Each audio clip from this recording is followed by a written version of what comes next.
What's going on, everybody? Welcome back to the Scale News Update. If you're not familiar with the show, that's where we talk about the news topics that happened in the scale world of RC over the past week. This is our Valentine's Day edition.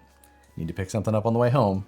Here's your warning. But with that, we had a busy week of news topics, so let's jump into them. But first, hit the like button so you don't forget later. First for this week, Vanquish Products released its very first ready to run. Pull it out of the box, and it's ready to go. This is the VS410 Phoenix straight axle version of the RTR, in case you hadn't seen yet. This is spec'd basically identically to the kit version of the VS410 Phoenix straight axle, except for the fact that it comes with Falcon Wild Peak tires, the same compound as you could buy aftermarket previously, now come on the vehicle. The body doesn't have rear bedsides and it doesn't include an interior.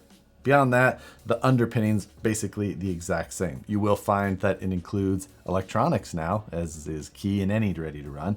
Steering servo, metal gear, around 200 inches or so. It's got a metal servo horn on there. Also, you've got a 1060 based Hobby Wing ESC branded with Vanquish's name, 35 turn brush motor, and it comes with a digital 4-channel radio. So if you want to add dig and the selectable overdrive functions, you can just add the servos and that radio is capable of controlling them. Digital display gives you endpoint adjustment on all 4 channels.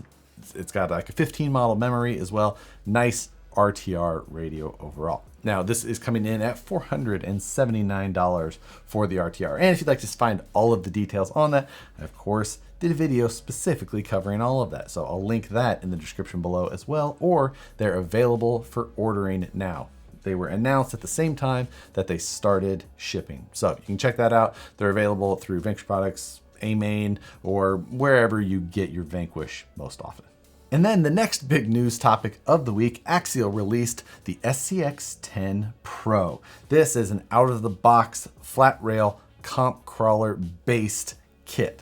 Now this comes as a slider, not a complete kit with everything. It's a slider only and no RTR option at this time. But what you have here is a aluminum flat rail chassis, 3.8 degrees of skid plate angle, forward mounted motor. It's got a selectable overdrive transmission. The axles are modular with steel tubes in it. They're AR45 base, so straight axles is what's included. And like I said, it's a slider, not a full kit. So it doesn't include wheels, tires, or body. It does have bumpers and body posts for you to fit whatever comp style body you may be after. Axial also has a new body that they're releasing alongside with the kit. It's not coming in the kit though. The body though is not Sorca legal. In some of the videos I was saying that it needed to be 5¼ inches tall and it's only 5 inches, when the rule actually is 4¼ inches tall and it's only 4 inches. I just added an extra inch out of habit, but it's not legal. I just misspoke with the numbers. It's not legal regardless of what I had said for numbers. It still doesn't meet the rule set.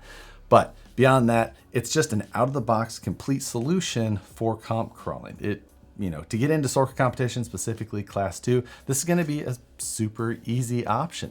There is a number of features that I went in depth with as far as gear ratios and specific specs on the whole thing. And I'll link you to that video below as well in case you want to see all of the details in the case that you haven't already. That slider is going to cost $429, so it is an expensive kit for what it doesn't include. But if you're trying to build it out of parts from the aftermarket, you're still probably far ahead of what you would spend. It's a release that took a lot of people by surprise. They posted a teaser up the day before, and their last teaser was the AX24, and I think that people were just weary about getting too psyched up about teasers, and then this came out. So let me know what your thoughts were on this one. Did you expect anything like this? And also from the Horizon camp, Spektrum announced a rebate/discount program on a number of the Spektrum products, radios, chargers, things like that. But one thing specifically for you guys to go note is that Firma system, the 2-in-1, or the one that's very similar to the Hobby Wing Fusion setups, are also in this. So if you want to go grab 15% off on those, you can get those. They're listed in that. I'll link to all of the items that are included under that rebate program. You do have to buy directly through Horizon on this, and it doesn't work on any previous purchases or anything like that. There's a time limit on it, but worth checking out. That Spektrum Firma 2-in-1, solid little setup. Again, worth going, taking a look, seeing if it's for you. And next from 007 RC, we've got an RC inflatable. So whether you're just a amateur sleuth or a fan of the meteorological arts, this may be an interesting one, something different to add to your RC lineup. If you're interested in these, get them while you can, because it can be hard to find them and shipping time is a bit of an unknown. Next, there's a new RC electronics company that popped up in the news here recently, and I believe it's called Elkaram, or I could probably be mispronouncing how it's spelled. It's a Czech-based company. That's where they're designing and manufacturing these pieces. And the first item that they're posting up is an ESC, but it's actually a pretty interesting deal. It's an all billet case to the ESC, but it also has a display right in it. So on there, it can show you telemetry of current status as far as temperature, a number of different items for the ESC, but it also has, looks like some data logging showing you a histogram of certain items also, which definitely one of those things I think that could be useful to see. Yeah, seeing the telemetry exactly at the time when you have the car in front of you is maybe, if you're quick, can be helpful, but you really want to know what it was doing when you were pushing it. So cool to see this. It puts the programmer and everything right in there. Displays are getting extremely cheap. Obviously, the computing power is already inside of most of these, so it's just going the extra mile to display all of that to you. Thought this was a super interesting piece. Hopefully we see this type of tech become more and more common, and we see it trickle down into the more common ESCs that we would find useful in our cars. I like it. Maybe some of you do as well. Doesn't apply to us directly yet, well, unless you're an on-road racer or something like that, but definitely worth keeping an eye out for. Last week we talked about Red Cat's new RDS drift car, and right behind the release of the RTR, they also announced the kit version. So if you didn't love the body that was on that RTR, you can get a kit where you don't have to get all that extra stuff. Maybe you didn't want the sensorless brushless system that they included and you have a specific electronics package that you like in your vehicles, then again, maybe this is a good choice for you. It's of course cool to see the release of this follow right behind the release of the RTR. Months back, we talked about a company called Beatl Labs, and they were going to be producing a 5th scale motorcycle, street bike style at that. But we haven't seen anything since. However, they just posted up that they're going to be releasing a leather suit for the rider of that vehicle. Now, it's an actual hang-on rider style, like the old Kyosho's, where he moves with, leans as you would expect a, rider of a street style race bike like that to lean. But being that it's actual leather, from what I'm seeing, it's got some, proper joints that actually show the movement. I don't know. The video quality is of the absolute best 2004 could offer. So I don't know. It can't see much yet, just this one really crappy clip. This company is definitely behind on their marketing game.